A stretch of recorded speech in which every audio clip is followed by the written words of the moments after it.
गणपती महत्वाची 8 स्थान ग्रहण करते आणि अष्टविनायक म्हणून ती लोकप्रिय होती।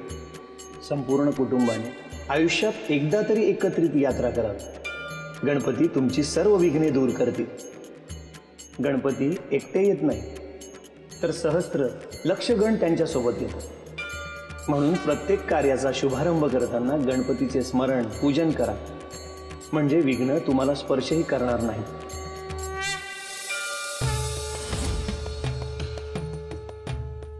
देवा, तुम्हीच इथं आलात होय? गुरुदेवानंच तुम्हाला धाडला असेल। बरं झालं आलात, मला दर्शन मिळालं। अहो पण आता इथं कुठं तुमची पूजा करू? तुमच्यासाठी एखादं स्थान करायला लागल। आता साक्षात तुम्ही इथं आलात आणि तुमची पूजा नाही झाली, असं नका व्हायला। हे साधू बाबा इथं काय करायला लागलेत? होय, ती देवाची मूर्ती घेऊन कुठं जाणार आहेत? चला देवा।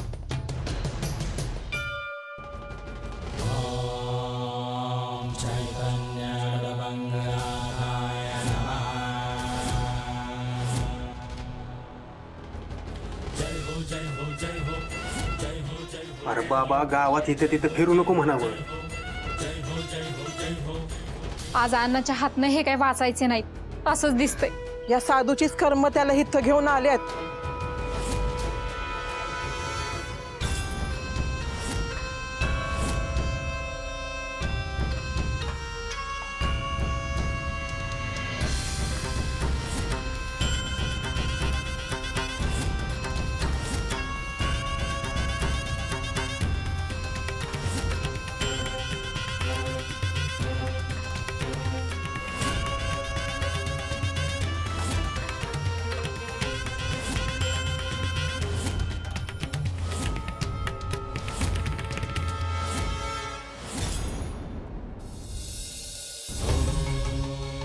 स्वामी, पृथ्वी तलावर सगळीकडे गणेश पूजन, गौरी पूजन सुरू आहे।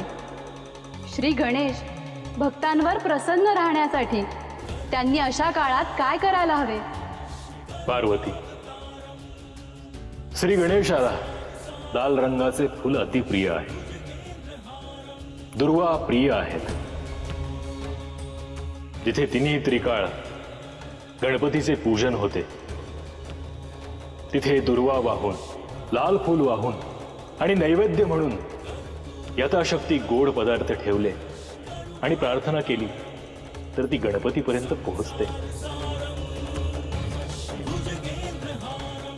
गणपतीने भक्ताची मनोकामना पूर्ण केल्यावर भक्ताने त्याला विसरू नये हा साधा सरळ नियम आहे, जो कोणताही भक्त पाळू शकतो। गणेश आहेच तेवढा प्रेमळ, त्याच्यामध्ये भक्तांप्रती ममत्व आहे।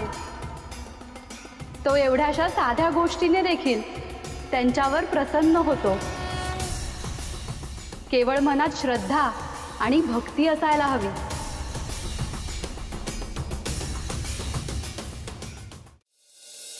गुरुवर, पुढच्या कार्यासाठी आम्हाला मार्गदर्शन करावं। मच्छिंद्र, जालिंदर, कानिफ, नाथपंथाचे कार्य सर्वत्र सुरू आहे। कलीचा प्रभाव वाढत असल्याने सगळीकडील मनुष्याला नाथांच्या सहाय्याची आवश्यकता आहे। पण तुम्ही आता पश्चिमेकडे प्रस्थान करा। जशी आज्ञा गुरुदेव। पश्चिमेकडील भागात कार्य करण्यास माझाही मानस होताच। तिकडे जाऊन जिथे जिथे धर्म, सत्य संकटात आहे असं दिसेल तिथे जाऊन तुम्हाला कार्य करायचे आहे। नाथांना प्राप्त झालेल्या सगळ्या सिद्धींचा उपयोग करा आणि कलीचे बल कमी होईल असे पहा। गुरुदेव, भ्रमण करताना हे सारं दिसत आहे। कली मनुष्याच्या मनावर वार करतो आहे, त्याला वाम मार्गावर येण्यास प्रवृत्त करतो आहे।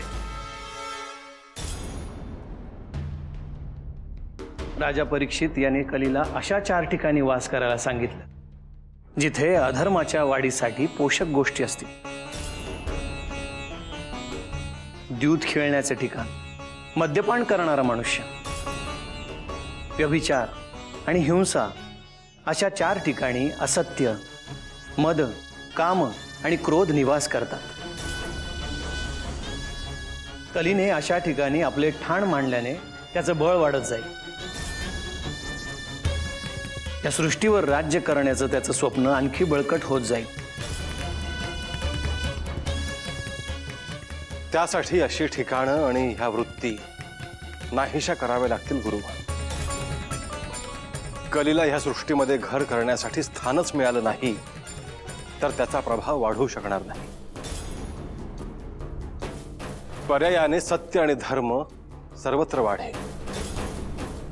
होय मच्छिंद्र, यासाठी मनुष्याला भक्ती मार्गावर चालण्यासाठी प्रेरित करावं लागेल. जिथे भगवंताचं नामस्मरण होईल तिथे कलीला थारा मिळणार नाही. त्याचं अस्तित्व हळूहळू कमी होईल आणि या कलियुगातही सत्ययुग उभं राहू शकेल.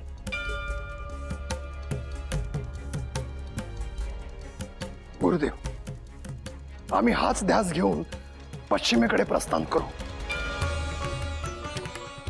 आजवर नाथपंथ करत असलेले कार्य आम्ही आणखी पुढे घेऊन जाऊ. लोकांच्या मनामनातून कली नाहीसा कसा होईल हे आम्ही पाहू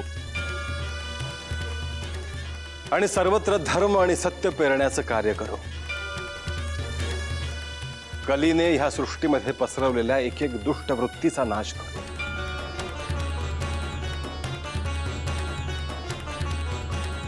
या कार्यासाठी माझे आशीर्वाद सदैव तुमच्या पाठीशी आहेत.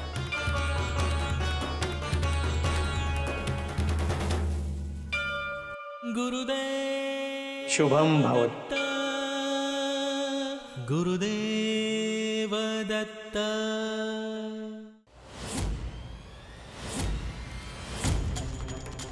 कोण आहेस तू? ते मग तुम्हाला का सांगावं?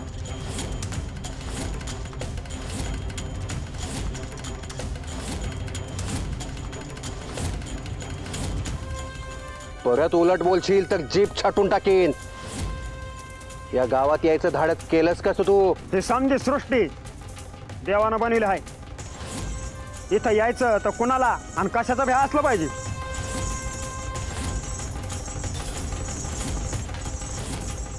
ते मला नग सांगू. आल्या पावली या गावातनं निघून जायचा, नाहीतर तुझं हात पाय जाग्यावर राहायचं नाहीत. एका गावात 2 बाजूला होत्याल. आमच्या नाथपंथामध्ये चौरंगीनाथ आहेत. ठाव आहेत का तुला? कोण चौरंगी? आणि तू हे मला का सांगतोयस? चौरंगीनाथाचा हात आणि पाय त्यांच्या बापानेच तोडलं होतं. तू मच्छिंद्रनाथ आणि गोरक्षनाथ यांचं नाव ऐकलंय का? गुरु सद्गुरू आहेत ते आमचं. त्यांनीच चौरंगीचा हात आणि पाय परत आणलं म्हणून ते चौरंगीनाथ. तो जरी माझा हात पाय तोडलं तरी बी ते परत याल.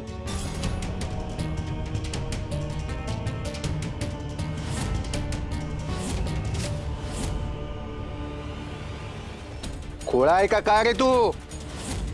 शेवटचं सांगतो या, निघितनं नाहीतर धक्के मारून हकलून लावीन. तुम्हाला जमत असेल तर ते बी करून बघा. ए उचला याला आणि गावच्या बाहेर फेकून द्या.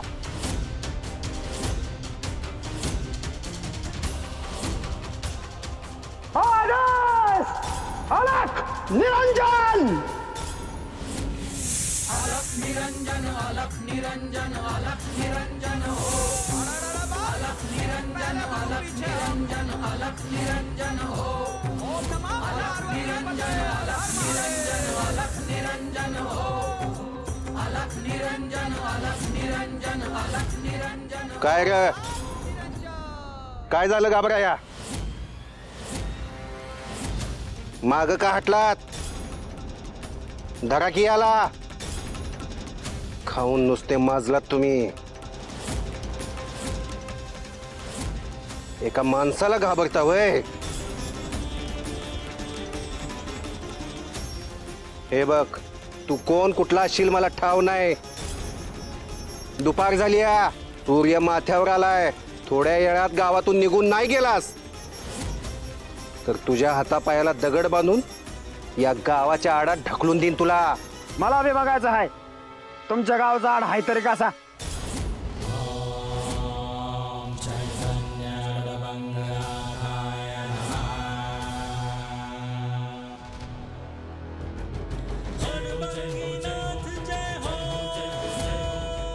अहो आता काय होईल?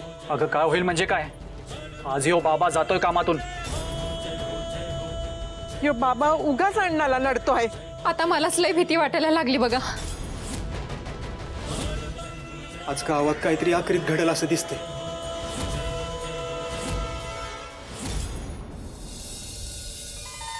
श्रीपाद, अरे बोल की.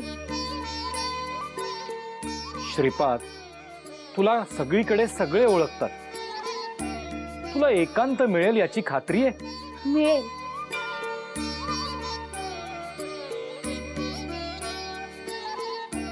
असं करूया, तुम्हीही माझ्या सोबत चला. अरे खरंच तू आम्हाला तुझ्या सोबत घेऊन जाणार आहेस? तुम्ही येणार असाल तर अवश्य नेईन. आता श्रीपाद म्हणतोय तर आपण ही संधी दवडायला नको. मीही येणार श्रीपाद बरोबर. आजी, वनात काटे कुटे, खाच खळगे, दगड गोटे असतील. हे सगळं पार करत तुला चालता येईल का? मी चालेन कशी बशी, तू नको काळजी करू. ठीक आहे मग. हे बघ श्रीपाद, मग मी वनभोजनाची सगळी तयारी करायला घेते. पण हा, सूर्यास्त व्हायच्या आत श्रीपाद आपण घरी यायचं. हा आई, आपण निघणार आहोत. मग पुन्हा कधी माघारी येऊ याची घाई करू नकोस. सुमती, आधी आपण इथून निघू तरी, मग बघू काय करायचं ते. आवरायला घ्या, आपण अगदी थोड्याच काळात निघणार आहोत. ठीक. बरं, ठीक आहे, आवरते मी. चल.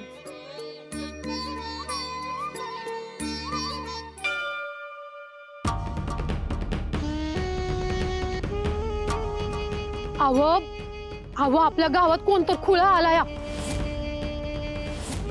त्याला बोलायला काय बी समजना, उग काय बी उत्तर देतो या.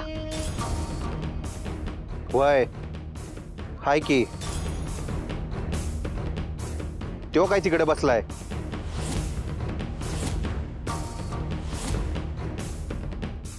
मला वाटत नाही यो गावातून निघून जाईल. लईच रगील दिसतो या. माझ्या मोर त्याचं काय बी चालायचं नाही. असे भले भले सरळ केल्यात म्या. शो काय आबाळात ना आला नाही तवा. अव ते हायच की, पर म्या म्हणती उगा कशा पाय या खुळ्याच्या नादी लागायचं आपण. मग काय त्याला या गावातच राहू द्यायचं वय? अव तसं कुठं म्हणते आम्ही. पर याला गावातून बाहेर काढाया दुसरा उपाय करा.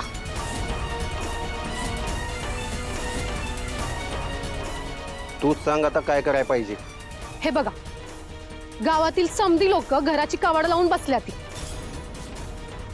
त्यासनी आधी बाहेर बोलवा आणि त्यांना सांगा की याला कुणी बी भिक्षा वाढायची नाही.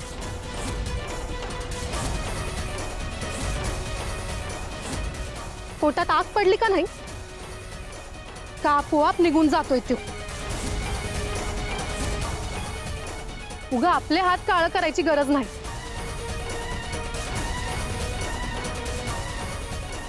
बराबर बोलती असतो. हे गण्या, शिरप्या, समद्यानी बाहेर या, पटापट बाहेर या.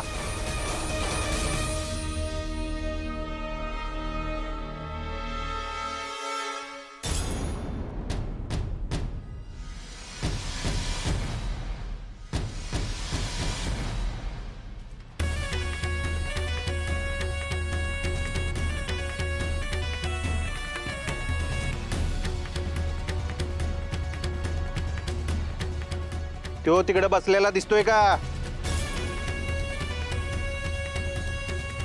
याला कोणी बी खाया प्याय द्यायचं नाही. एक घास सुधीक द्यायचं नाही का मूठभर पीठ द्यायचं नाही.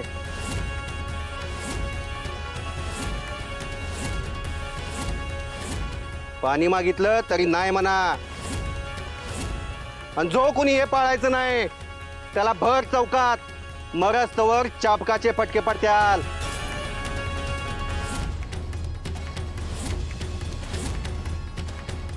आज पातूर तुम्ही समद्यांनी पाहिलंय, जो कोण आमचं ऐकत नाही त्याची काय हाल होतात ते.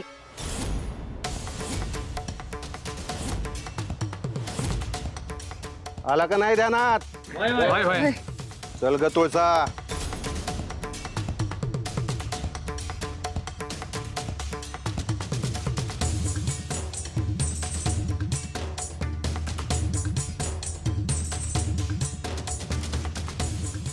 आव आता काय करायचं व?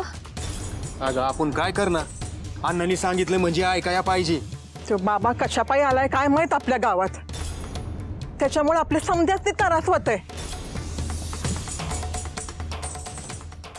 अहो पर ते साधू बुवा उपाशी असत्यालो. होय, आपण त्यासनी पीठ मीठ द्यायला काय हरकत आहे? ये शिरपा, अरे तुझा जीव लई वर आलाय होय. अरे अण्णाला कळलं ना तर तुझा जीव घेईन त्यो. कोणी काय बी देऊ नका त्या साधूला. अरे सगळीकडे नाथाचा भांडारा होतो, तिथं शेकडो हजारो लोक जावतात.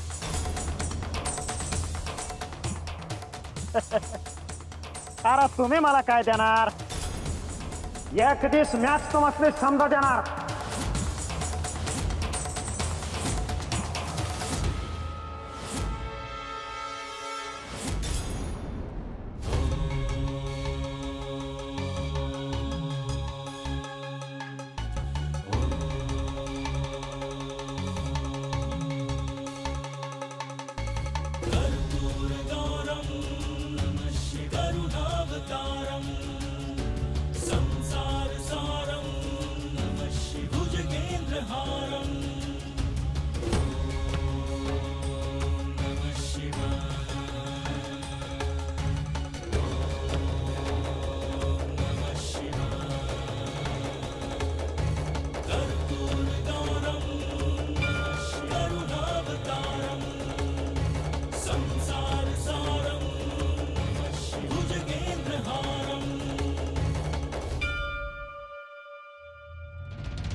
देवी,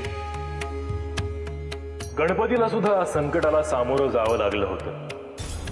जो संकट नाशक आहे, संकट मोचन आहे, त्याला सुद्धा संकट आलं होतं. आठवतंय ना? स्वामी, तुम्ही मूषकासुराविषयी बोलत आहात ना? अर्थात. मूषकासूर मायावी होता. त्याने गणपतीचंच रूप धारण केलं आणि त्याच्याशी तो लढला. त्यांच्यात महाभयंकर युद्ध झालं आणि गणपतीने मूषकासुराला पराभूत केलं.